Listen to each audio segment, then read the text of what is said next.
भाग जाओ, वो देखो दुष्ट जादूगरनी यहीं आ रही है, भागो, भाग जाओ। ऐसा कहकर हिरण भाग जाता है। अप्सरा भागने वाली होती है। जादूगरनी उस पर जादू कर देती है। अप्सरा एक सुंदर गुड़िया बन जाती है। जादूगरनी उस गुड़िया को उठाती है।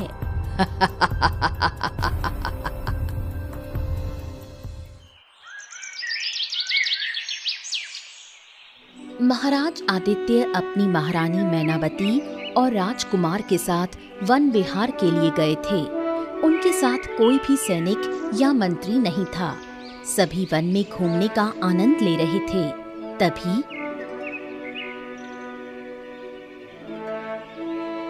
महाराज, ये वन कितना सुंदर है। यहाँ हरे भरे पेड़, पंछियों की चहचहाट, उन पेड़ों पर लदे हुए मधुर फल, कितना सुंदर दृश्य है ये। हाँ महारानी, अद्भुत है, अद्भुत। और हम तो कई बार राज्य के किसी कार्य के निमित्त से इस वन के मार्ग से आते जाते रहते हैं, परंतु आप और हमारे राजकुमार कभी इस वन में नहीं आए थे, इसलिए आपको हम यहाँ पर लेकर आए हैं। अब हम कुछ समय इसी वन में व्यतीत करेंगे और राजकुमार भी खुश हो जाएंगे। दोनों राजकुमार वन में खेलने लगते हैं। उनके थोड़ी ही दूर पर एक मोर नाच रहा था। एक घबराई हुई गिलहरी उनके पास आती है और अरे मोर भाई, चलो भागो यहाँ से, भागो भागो। क्यों, क्या हुआ? मुझे ऐसा आभास हो रहा है कि वन में आग लगने वाली है। चलो, हम सब जितनी शीघ्र वन से बाहर जा सकते हैं हमें जाना चाहिए, अन्यथा हम बाकी के साथ आग में जलकर भस्म हो जाएंगे। जल्दी चलो। तभी एक लोमड़ी भी भागते हुए वहाँ आती है।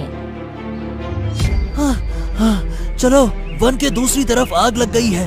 कुछ ही समय में वो आग यहाँ तक पहुँच जाएगी। हमें इस वन को त्याग करना होगा। चलो। हाँ, चलो चलो। राजकुमार उन सब की बात सुन लेते हैं और फिर महाराज आदित्य को आकर बताते हैं। फिर महाराज, हमें एक क्षण भी गंवाए बिना इस वन से बाहर जाना चाहिए। हाँ, परंतु हमारे महल के जाने का मार्ग तो आग के कारण बंद हो गया है। अब हम महल कैसे जाएंगे? महाराज, अभी हमें हमारे प्राण बचाना अधिक आवश्यक है। इस वन से भाग चलते हैं। दोनों बात ही कर रहे होते हैं कि तभी आग उनके पास आने लगती है। उस आग में वन के कई वृक्ष जल जाते हैं। महाराज आदित्य, महारानी मैनावती अपने दोनों पुत्रों को लेकर जैसे तैसे वन से बाहर आते हैं और एक गुफा में छिप जाते हैं। महाराज, ये सब क्या हो गया? हम तो अपने राज्य के विरुद्ध दिशा में गए हैं। अब हम अपने महल में वापस कैसे जाएंगे? हाँ, हम भी यही विचार कर रहे हैं और सेनापति जी भी राज्य में नहीं है। ऐसे समय में हमारे शत्रु अवश्य हमारे राज्य पर आक्रमण करने का प्रयत्न करेंगे। परंतु हम कब तक ऐसे इस गुफा में रहेंगे? यहाँ रहना सुरक्षित भी नहीं है। हाँ, हम इसी राज्य में कहीं रहने का प्रबंध करते हैं। कुछ दिनों तक हम यहीं रहेंगे और बाद में हमारे राज्य में पहुंचने की व्यवस्था करेंगे। उधर महाराज आदित्य के शत्रु राजा महाराज शत्रुजीत को ये बात पता चलती है कि महाराज आदित्य अपने राज्य के बाहर हैं। हाँ, ये है बहुत अच्छा अवसर। हमें अभी जाकर उस आदित्य के राज्य पर आक्रमण करना होगा। वो इस समय राज्य में नहीं है और उसका सेनापति भी किसी कार्य से राज्य के बाहर है। यही उचित समय है।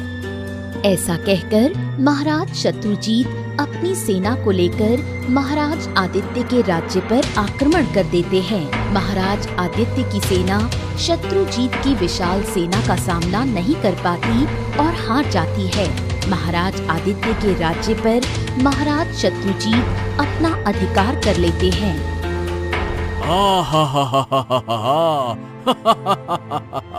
कितनी भव्य नगरी है ये। हम तो अब इसे अपने राज्य की पट नगरी बनाएंगे। मैं आज ही महारानी देवयानी और मेरी 7 पुत्रियों को यहाँ आने का संदेश भेजता हूँ। वो सब भी इस नगरी को देखकर प्रसन्न हो जाएंगी।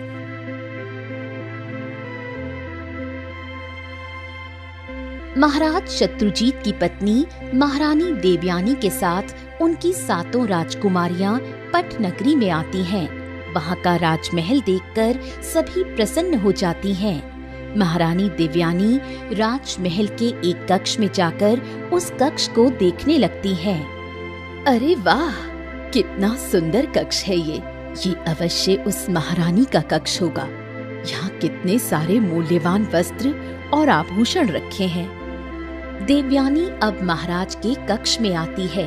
वो एक अलमारी खोलकर देखती है तो उन्हें वहाँ आभूषणों के पास ही एक सुंदर सी गुड़िया मिलती है। महारानी देवयानी उस गुड़िया को अपने हाथ में लेती है और महाराज, ये देखिए कितनी सुंदर गुड़िया है, परंतु इस गुड़िया को ऐसे यहाँ इस अलमारी में क्यों रखा होगा? इससे पहले कि महाराज शत्रुजीत कुछ कहें, उनकी सातों राजकुमारियां वहाँ आती हैं। माता, ये राजमहल तो हमारे पहले महल से भी कितना भव्य है। हाँ, और इस महल में कितना सुंदर बगीचा भी है। वाह वाह वाह वाह वाह वाह। इसीलिए तो मैं इतने वर्षों से इस राज्य पर अधिकार करने का प्रयत्न कर रहा था। तभी राजकुमारी दीपाली महारानी देवयानी के हाथ में वो सुंदर गुड़िया देख लेती है। अरे ये देखो, माता के हाथ में कितनी सुंदर गुड़िया है। हाँ, गुड़िया कहाँ मिली?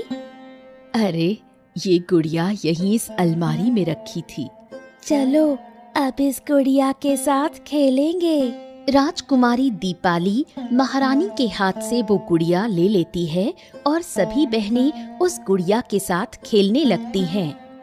अरे दीपाली, कब तक तुम अकेले ही इसे अपने हाथ में पकड़कर रखोगी? हमें भी दो। ये लो, किंतु ध्यान रखना, इसे नीचे मत गिराना, नहीं तो ये खराब हो जाएगी। कितनी प्यारी है ये गुड़िया, मैं तो आज इसे अपने कक्ष में ही रखूंगी।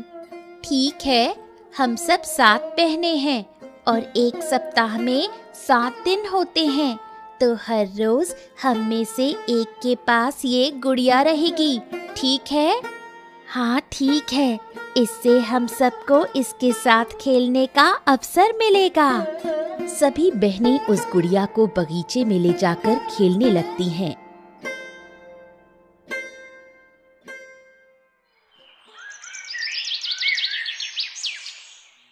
रात को राजकुमारी दिया उस गुड़िया को अपने साथ पलंग पर रखकर सो जाती है।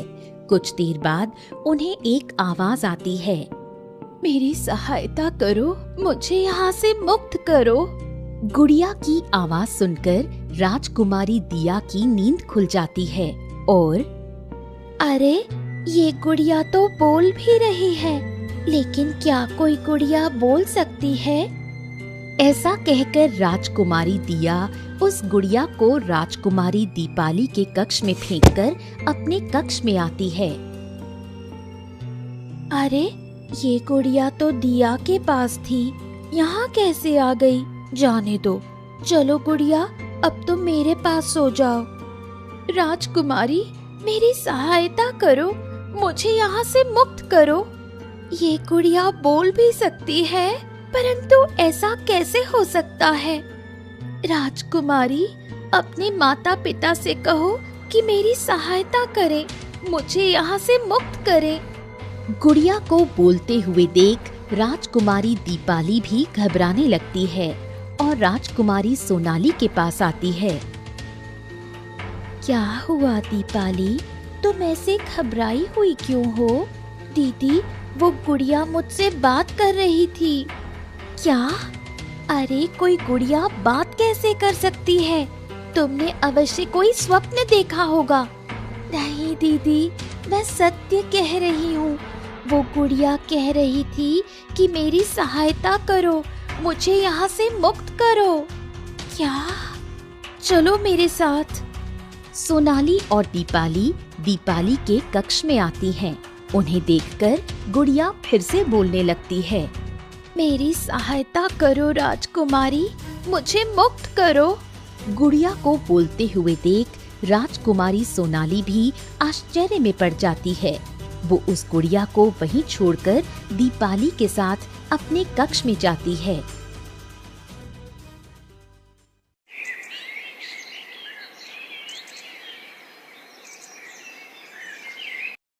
अगले दिन सभी राजकुमारियां महाराज शत्रुजीत के पास आती हैं। पिताश्री, कल एक विचित्र घटना घटित हुई हमारे साथ। ऐसा क्या हुआ पुत्री? पिताश्री, वो गुड़िया कल हमसे बात कर रही थी। ये तुम क्या बोल रही हो? दीदी सत्य कह रही है माता, वो गुड़िया हमसे बात कर रही थी। हैं? परंतु ऐसा कैसे हो सकता है? कोई गुड़िया बात किस प्रकार कर सकती है? ये तो असंभव है। वो हमें नहीं पता पिताश्री, परंतु वो गुड़िया बोल रही थी। वो कह रही थी कि मेरी सहायता करो, मुझे यहाँ से मुक्त करो। क्या ऐसा बोल रही थी वो गुड़िया? हाँ माता। महाराज, आप इन सब की बातों पर ध्यान मत दीजिए। ये तो दिन भर मस्ती करने का अवसर ढूंढती रहती हैं। आपको राज्य के अन्य कार्य हैं, आप वो कर लीजिए। माता, हम उदंडता नहीं कर रहे हैं, सत्य कह रहे हैं। उस गुड़िया का अवश्य कोई रहस्य है। तुम सब अपने अपने कक्ष में जाओ। चलो, मैं आकर देखती हूँ। महाराज शत्रुजीत और महारानी देवयानी राजकुमारियों की बात पर ध्यान नहीं देते। गुड़िया छुपकर ये सब देख लेती है।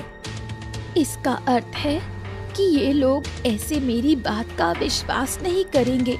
अब मुझे कुछ करना ही पड़ेगा, नहीं तो मैं कभी भी यहाँ से बाहर नहीं निकल पाऊंगी। मेरा पूरा जीवन मुझे इस महल में ही व्यतीत करना पड़ेगा। दूसरी तरफ महाराज आदित्य का परिवार दूसरे राज्य में रहने लगा। वहाँ उन्हें कोई नहीं पहचानता। एक दिन महाराज आदित्य के महामंत्री उस राज्य में कार्य से आए थे। उनकी भेंट महाराज आदित्य से होती है। महाराज, आप जीवित हैं? हाँ, ये तो चमत्कार हो गया। हमें तो जानकारी प्राप्त हुई थी कि वन की उस आग में पूरा राज परिवार झुलस गया है। हाँ महामंत्री, उस दिन वन में आग लग गई थी। हम सब तो वन के सौंदर्य की प्रशंसा कर रहे थे कि तभी अचानक कुछ पक्षी और प्राणियों को राजकुमारों ने बातें करते हुए सुना। तब पता चला कि वन में आग लगने वाली है। हम वन की दूसरी दिशा में थे और जो दिशा हमारे राज्य की ओर जाता था वो जल रहा था। इसीलिए हमें यहाँ आकर रहना पड़ा। वैसे क्या हाल चाल है हमारे राज्य के? हाँ महाराज, दुर्भाग्यवश आपको बताना पड़ रहा है कि वो राज्य अब आपका नहीं रहा। क्या? अर्थात आप कहना क्या चाहते हैं? महाराज, शत्रु राष्ट्र के राजा महाराज शत्रुजीत को आपके राज्य के बाहर होने की जानकारी प्राप्त हुई थी। इसी अवसर का लाभ उठाते हुए उन्होंने हमारे राज्य पर आक्रमण कर दिया। सेनापति भी राज्य के बाहर थे। शत्रुजीत की विशाल सेना ने हमारी सेना को ध्वस्त कर दिया और हमारे राज्य पर अपना अधिकार कर लिया। हो, क्या उसका इतना दुस्साहस?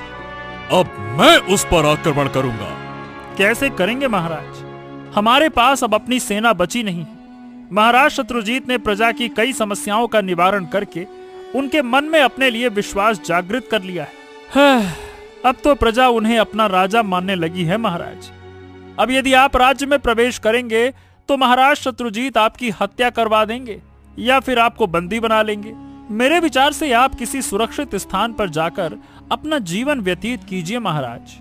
हमने कभी विचार नहीं किया था कि मेरे भाग्य में ऐसा कुछ लिखा होगा। एक राजा होने के बाद भी हमें अब सन्यासों के समान जीवन जीना पड़ेगा। कदाचित ये मेरे ही पिछले कर्मों का दंड है जो मैं इस प्रकार से भुगत रहा हूँ। कैसा कर्म महाराज? कुछ नहीं महामंत्री, कुछ नहीं। इधर राजमहल में रहस्यमयी गुड़िया विचार कर रही होती है। क्या करूं? किस प्रकार इन सबको विश्वास दिलाऊं कि मैं बात कर सकती हूँ और मुझे इस महल से मुक्त होना है। यदि मैं समय पर मुक्त नहीं हुई तो वापस मेरे घर जाने के सारे मार्ग बंद हो जाएंगे और मुझे सदा के लिए गुड़िया बनकर रहना पड़ेगा। हाँ, मुझे यही करना पड़ेगा। उस महाराज शत्रुजीत को अब पता चलेगा कि मेरी बात ना सुनकर उसने कितनी बड़ी भूल की है। सातों राजकुमारियां अपने कक्ष में विश्राम कर रही थीं। गुड़िया राजकुमारी दीपाली के पास आती है और राजकुमारी मेरी आंखों में देखो। राजकुमारी सोनाली गुड़िया की आंखों में देखती है। गुड़िया अपना जादू कर देती है और अचानक राजकुमारी सोनाली भी उसी गुड़िया की तरह गुड़िया बन जाती है। ये क्या, तुमने मुझे भी अपनी तरह क्यों बना लिया गुड़िया? मेरा क्या अपराध है? अपराध तुम्हारा नहीं, परंतु मुझे अपनी बात मनवाने के लिए अब तुम सब राजकुमारियों का ही आधार लेना पड़ेगा, तभी मैं मुक्त हो पाऊंगी। एक एक करके गुड़िया सातों राजकुमारियों को बिल्कुल अपनी तरह ही गुड़िया बना देती है। अगले दिन जब महारानी देवयानी राजकुमारी सोनाली के कक्ष में आती हैं, सोनाली पुत्री कहाँ हो तुम?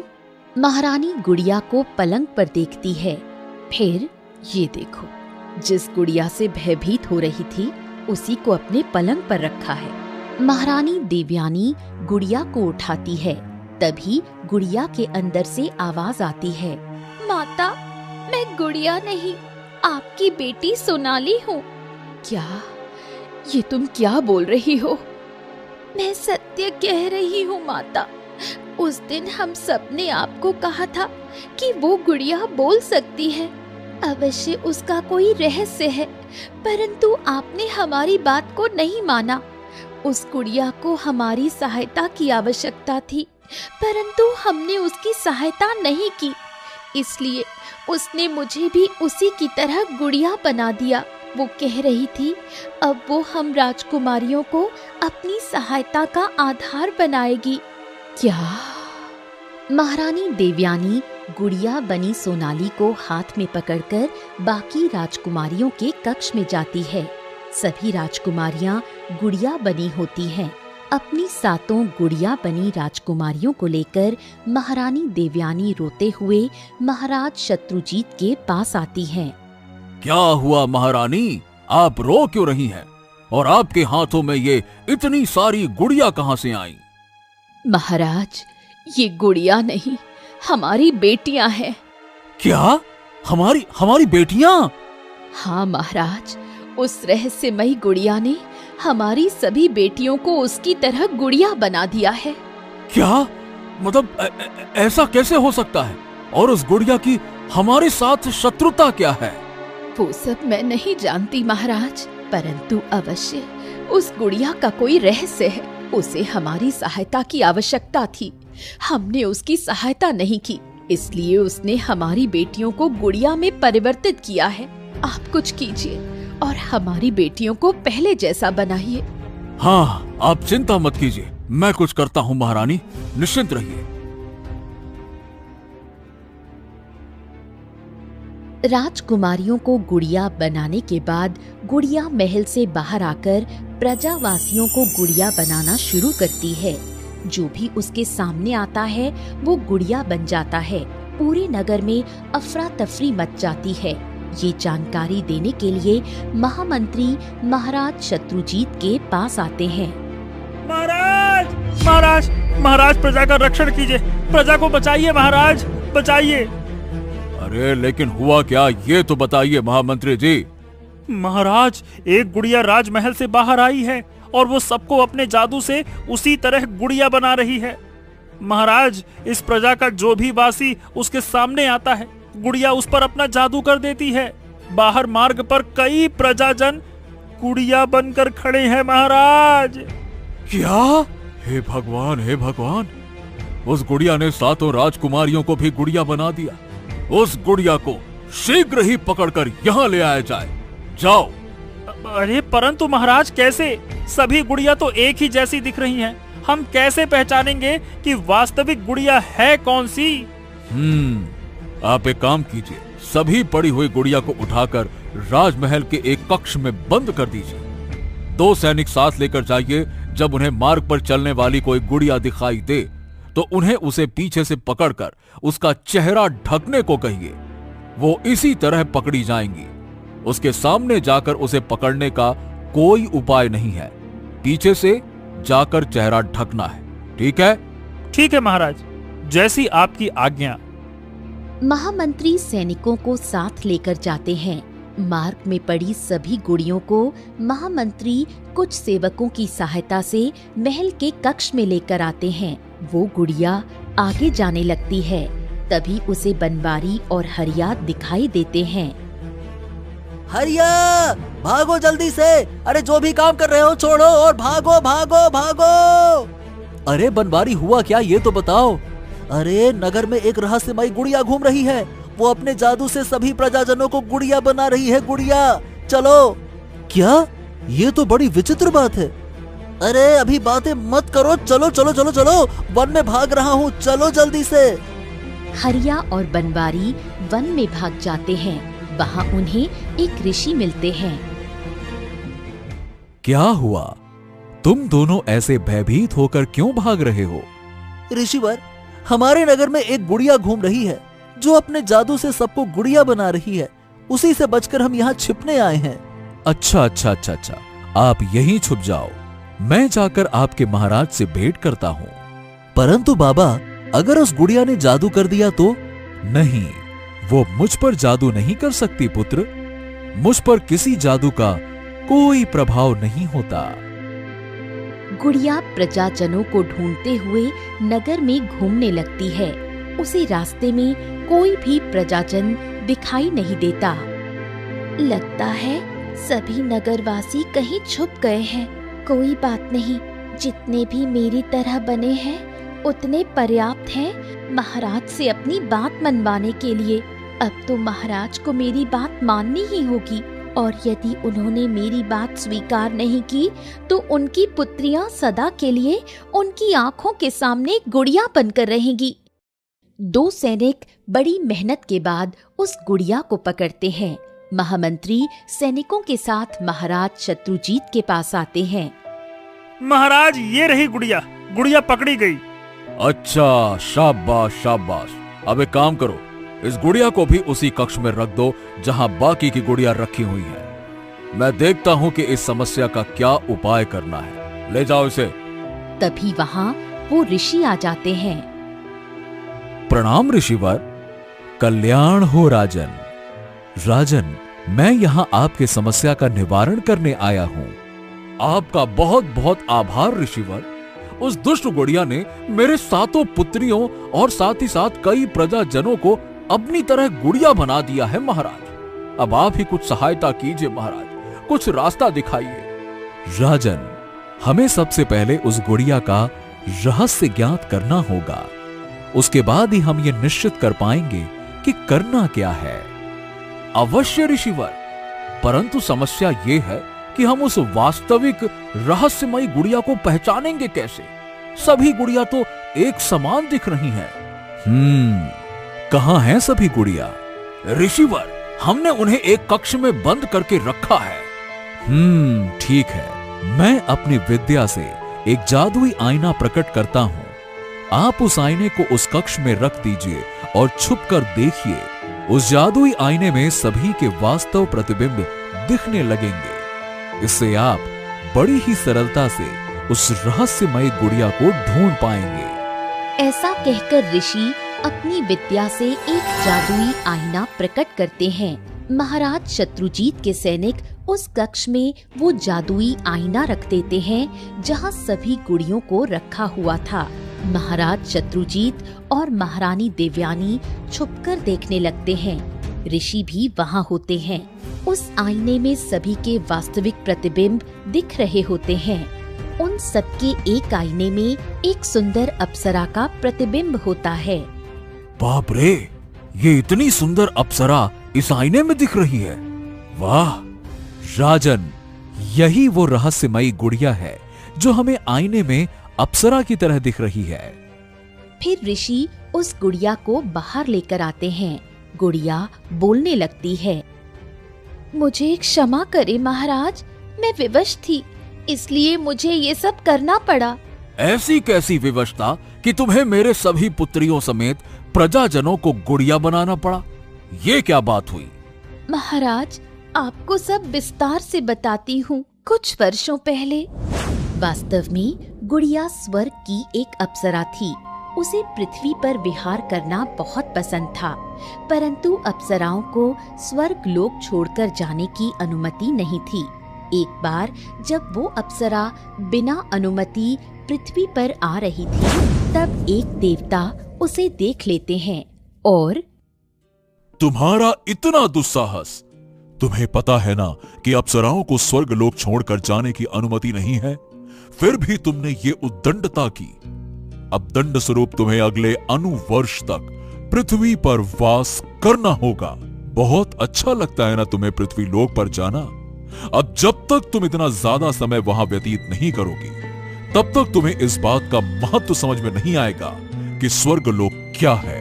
नहीं नहीं, मुझे क्षमा कीजिए देव, मैं फिर ऐसी उदंडता नहीं करूंगी। तुमने स्वर्ग का नियम भंग किया है और तुम्हें दंड मिलकर ही रहेगा। देवता अप्सरा को दंड देते हैं और अप्सरा 9 वर्षों के लिए पृथ्वी पर आ जाती है। मैंने कभी सोचा भी नहीं था कि पृथ्वी पर आने के मेरे इस मोह का मुझे ये प्रतिफल मिलेगा। अब मैं इतने वर्षों तक यहाँ क्या करूँ? मैं एक अप्सरा हूँ, मुझे नृत्य के अलावा कोई कार्य भी नहीं आता। मैं अब अपना भरण पोषण कैसे करूँगी? अप्सरा ऐसे ही विचार करते हुए पृथ्वी पर घूमने लगती है। एक दिन महाराज आदित्य वन में उस अप्सरा को देख लेते हैं और उस पर मोहित हो जाते हैं। अरे वाह वाह वाह वाह, इतनी सुंदर स्त्री! ये तो जैसे कोई अप्सरा लगती है। इतनी सुंदर स्त्री और ऐसे वन में भटक रही है। मुझे जाकर उससे बात करनी चाहिए। महाराज आदित्य अप्सरा के पास आते हैं। हे सुंदर स्त्री, तुम ऐसे इस निर्जन वन में ऐसे क्यों घूम रही हो? महाराज, मैं किसी कार्य से यहाँ आई हूँ। हे सुंदर स्त्री, हम तुम्हारा ये मनमोहक सौंदर्य देखकर हम तो तुम पर मोहित हो गए हैं। तुम्हारी जैसी सुंदर स्त्री का स्थान यहाँ वन में नहीं, अपितु हमारे राजमहल में है। तुम हमारे साथ चलो, हमसे विवाह करो। हम तुम्हें अपनी महारानी बनाकर रखेंगे। नहीं महाराज, मैं विवाह नहीं कर सकती। मुझे विवाह करने की अनुमति नहीं है और कुछ समय के बाद मुझे मेरे लोक में लौटना है। हाँ, तुम ये जो सब बातें कह रही हो, उसका अर्थ तो यही होता है कि तुम सत्य में स्वर्ग की अप्सरा हो। हमें तो लगा था कि तुम्हारा केवल सौंदर्य अप्सराओं के भांति है। अब तो तुम्हें हमसे विवाह करना ही होगा। मैं किसी अप्सरा का अपमान नहीं देख सकता। एक अप्सरा को यूं वन में रहना पड़े, ये तो उसका अपमान ही है। नहीं महाराज, ये मेरा अपमान नहीं, मेरा दंड है और भोग कर ही पुनः स्वर्ग लोक में जाऊंगी। आपको मेरी चिंता करने की आवश्यकता नहीं है। मैं एक बड़े और समृद्ध राज्य का राजकुमार हूँ। मेरे राज्य में किसी भी वस्तु की कमी नहीं है। हमारे राजभवन में तुम्हें स्वर्ग का ही अनुभव होगा। चलो हमारे साथ। नहीं महाराज, मुझे क्षमा कीजिए, परंतु मेरा शील और मेरे तत्व मुझे आपसे विवाह करने की अनुमति नहीं देते। अब महाराज आदित्य क्रोधित हो जाते हैं। एक अप्सरा होकर शील की बातें कर रही हो? वहाँ स्वर्ग में नर्तकी का काम करती हो तुम सब अप्सराएं, और मैं यहाँ तुम्हें सम्मान देकर अपनी रानी बनाने की बात कर रहा हूँ, तो तुम मुझे शील और तत्व की बातें सुना रही हो। आज तक कोई भी ऐसा नहीं मिला मुझे जो मेरे आदेश की अवहेलना करे। तुमने हमें ना कहकर उचित नहीं किया है। महाराज आदित्य क्रोधित होकर वहाँ से चले जाते हैं। वो एक दुष्ट जादूगरनी के पास आते हैं और महाराज आदित्य, आपने यहाँ आने का कष्ट क्यों किया? इसका अर्थ है कि आपका किसी ने बड़ा अपमान किया है और आपको उसे दंडित करना है। हाँ जादूगरनी, तुमने सही पहचाना। स्वर्ग से एक अप्सरा यहाँ पृथ्वी लोक पर आई है। मैंने उसके सामने विवाह का प्रस्ताव रखा, परंतु उसने हमसे विवाह करने से मना कर दिया। अच्छा, तो ये बात है। बताइए महाराज, आपकी क्या सहायता कर सकती हूँ? अरे हम चाहते हैं कि वो अप्सरा सदा हमारे साथ रहे, परंतु उसे बहुत घमंड है, इसीलिए उसे इस स्थिति में रखना चाहता हूं कि वो चाह कर भी मुझसे दूर न जाए। तुम अपने जादू से उसे एक गुड़िया में बदल दो और उस गुड़िया को हमेशा मेरे पास रखूंगा मैं। अवश्य महाराज, ये तो बहुत आसान कार्य है, आपका कार्य हो जाएगा, आप चिंता मत कीजिए। फिर जादूगरनी महाराज आदित्य के साथ उस वन में आती है जहाँ वो अप्सरा थी। अप्सरा एक हिरण के साथ खेल रही थी। जादूगरनी को देखकर भाग जाओ, भाग जाओ, वो देखो दुष्ट जादूगरनी यहीं आ रही है, भागो, भाग जाओ। ऐसा कहकर हिरण भाग जाता है। अप्सरा भागने वाली होती है। जादूगरनी उस पर जादू कर देती है। अप्सरा एक सुंदर गुड़िया बन जाती है। जादूगरनी उस गुड़िया को उठाती है। ये लीजिए महाराज, आपके अपराधी को दंड मिल गया। तुमने ये ठीक नहीं किया जादूगरनी, तुम्हें अपने अपराध का फल अवश्य मिलेगा। महाराज, आपने भी मेरे साथ ठीक नहीं किया है, आपको भी अपने इस दुष्कर्म का दंड मिलेगा। हाँ, मुझे अब किसी का भय नहीं है गुड़िया, मुझे जब दंड मिलेगा तब मिलेगा, परंतु अभी तुम मेरे राजमहल में हमेशा बंदी बनकर रहोगी। चलो। ऐसा कहकर महाराज आदित्य गुड़िया बनी अप्सरा को राजमहल में ले जाते हैं और उसे अपने कक्ष की अलमारी में रख देते हैं। ये सब हुआ था मेरे साथ महाराज। अब 9 वर्ष पूर्ण होने वाले हैं और मेरा दंड समाप्त होने वाला है। मुझे अपने स्वर्गलोक लौटना है। मेरी सहायता कीजिए महाराज, मेरी सहायता कीजिए। ओ, तो ये रहस्य है तुम्हारा। हम तो समझ रहे थे कि तुम एक दुष्ट गुड़िया हो, परंतु तुम तो स्वयं ही उस जादूगरनी और आदित्य के षड्यंत्र से बनी हो। उस महाराज आदित्य को तो अपने कुकर्मों का दंड मिल गया, अब जादूगरनी की बारी है। राजन, वो दुष्ट जादूगरनी उसी वन में एक गुफा में रहती है। ठीक है ऋषिवर, मैं जाकर उसे दंड देता हूँ। नहीं नहीं नहीं नहीं नहीं, आप उसे ऐसे दंडित नहीं कर सकते राजन, आपको उसके जादू को नष्ट करना होगा। वो जादूगरनी अपने सर पर एक मुकुट पहनती है, उस जादूगरनी की जादू उस मुकुट में स्थित है। आपको उसके सर से वो मुकुट हटाना होगा। उस मुकुट के हट जाने से उसकी आधी शक्तियां कम हो जाएंगी। फिर आपको उस मुकुट को अग्नि में डालकर भस्म करना होगा। मुकुट के भस्म होते ही जादूगरनी के जादू के साथ वो खुद भी नष्ट हो जाएगी। हाँ ठीक है ऋषिवर, जैसा आपने कहा मैं वैसा ही करूंगा। फिर महाराज शत्रुजीत गुड़िया को देखकर कहते हैं, ए देवी, अब सब स्पष्ट हो गया है, मैं आपकी सहायता करने के लिए तैयार हूँ। अब आप मेरी पुत्रियों और मेरे प्रजाजनों को फिर से वास्तव रूप में ऐसा कर दें जैसा वो पहले थे। आपसे यही अनुरोध है। नहीं, पहले आप जाकर उस जादूगरनी के जादू से मुझे मुक्त कीजिए। मेरे अपने वास्तविक रूप में आने के बाद वो सभी अपने वास्तविक रूप में आ जाएंगे।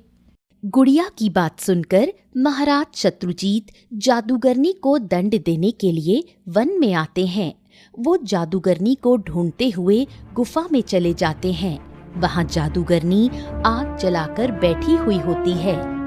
दुष्ट जादूगरनी, तुम्हारे कारण मेरी पुत्रियों और मेरे प्रजाजन उस अप्सरा की तरह गुड़िया बन गए। मैं यहाँ तुझे दंड देने ही आया हूँ, परंतु मैं तुम्हें एक अवसर देता हूँ। यदि तुम अपनी जादुई शक्ति से उस अप्सरा पर की हुई जादू को वापस करो और उसे वास्तविक रूप में लाने के लिए तैयार हो, तो हम तुम्हारे प्राण नहीं लेंगे। अन्यथा एक स्त्री की हत्या के पाप का मुझे कोई भय नहीं है। आपको क्या लगता है महाराज कि मैं आपकी बात मानकर अपने जादू को वापस लूंगी? कदापि नहीं महाराज, कदापि नहीं। महाराज आदित्य ने मुझे इस वन में आश्रय दिया है। और उनके उपकारों का मैं ऐसे अपमान नहीं कर सकती। जिस महाराज आदित्य की तुम बात कर रही हो, उन्हें तो कब का अपने कर्मों का दंड प्राप्त हो चुका है और अब दंड का भागी होने का समय तुम्हारा है। बहुत गर्व है आपको अपने पराक्रम पर। मुझे पता चला महाराज आदित्य के राज्य पर आपने अपना अधिकार स्थापित किया है, परंतु उस समय जब महाराज और सेनापति राज्य के बाहर थे, यदि आप सत्य में पराक्रमी होते तो उन दोनों की उपस्थिति में आक्रमण करते। वो आदित्य तो अपने कर्मों का दंड भोग रहा है। मैं उस समय आक्रमण करता या नहीं, तब भी वो आग में ही फंसा था। अब तो वो जीवित है भी या नहीं, ये किसी को नहीं पता, परंतु तुम्हारे विषय में सभी को जानकारी प्राप्त होगी और तुम जैसे दुष्ट जादूगरनी का अंत होने से सबको प्रसन्नता भी होगी। आप कभी भी मुझे मृत्यु दंड नहीं दे सकते। आप में उतना सामर्थ्य नहीं है महाराज। जिस पराक्रम के आधार पर आप ये कर रहे हैं, मैं उस पराक्रम को ही नष्ट कर दूंगी। कहते हैं कि प्राणियों में चूहा और खरगोश सबसे अधिक भयभीत होने वाले प्राणी होते हैं। जैसे वो अप्सरा गुड़िया बंदी बन गई है, उसी प्रकार मेरे जादू से आप एक चूहा बन जाएंगे। आज तक कोई मेरे जादू को काट नहीं पाया है और आप भी मेरे जादू को नष्ट नहीं कर पाएंगे। ऐसा कहकर जादूगरनी महाराज शत्रुजीत पर जादू करने के लिए अपना हाथ आगे बढ़ाती है। उसने कुछ मंत्र फूंके और जैसे ही वो महाराज शत्रुजीत पर जादू करने वाली थी, महाराज शत्रुजीत नीचे झुक जाते हैं। उनके नीचे झुकते ही उनके पीछे पड़े हुए एक मटके पर वो जादू हो जाता है और उस मटके का परिवर्तन चूहे में हो जाता है। ये देखकर जादूगरनी हड़बड़ा जाती है और गुस्से से चिल्लाने लगती है। इसी अवसर का फायदा उठाकर महाराज शत्रुजीत अपनी तलवार से जादूगरनी के सर का मुकुट नीचे गिरा देते हैं। नहीं, तुमने मेरा मुकुट नीचे कैसे गिराया? तुम्हें कैसे पता चला कि मेरी शक्तियाँ मुकुट में हैं? आश्चर्य हो रहा है ना तुम्हें ये जानकर कि हमें तुम्हारे विषय में पता है। और हमें तो ये भी पता है कि तुम्हारे इस मुकुट को अग्नि में भस्म करते ही इस मुकुट के साथ साथ तुम भी भस्म हो जाओगी। नहीं, ये तो किसी को पता नहीं था, केवल उस ऋषि के सिवा। हाँ, सही समझा तुमने। ऋषिवर ने ही मुझे तुम्हारे विषय में जानकारी दी थी। जादूगरनी वहाँ जलती हुई आग को बुझाने जाती है। तभी महाराज झट से वो मुकुट उठाते हैं और उसे आग में डाल देते हैं। नहीं, नहीं, ऐसा मत करो, नहीं। मुकुट के आग में जलते ही जादूगरनी का शरीर भी जलने लगता है और कुछ ही समय में भस्म बन जाता है। जादूगरनी और मुकुट दोनों ही राख बन जाते हैं। जादूगरनी का जादू खत्म हो जाता है। राजमहल में अप्सरा अपने वास्तविक रूप में आ जाती है। महाराज शत्रुजीत राजमहल लौटते हैं। आपका बहुत बहुत धन्यवाद महाराज। आज यदि आप मेरी सहायता न करते तो मुझे पूरा जीवन एक गुड़िया बनकर व्यतीत करना पड़ता। अरे नहीं नहीं नहीं देवी, धन्यवाद देने की कोई बात नहीं। धन्यवाद देना ही है तो ऋषिवर को दीजिए। उन्होंने ही मुझे मार्ग दिखाया, नहीं तो उस जादूगरनी को परास्त करना मेरे लिए सरल नहीं था।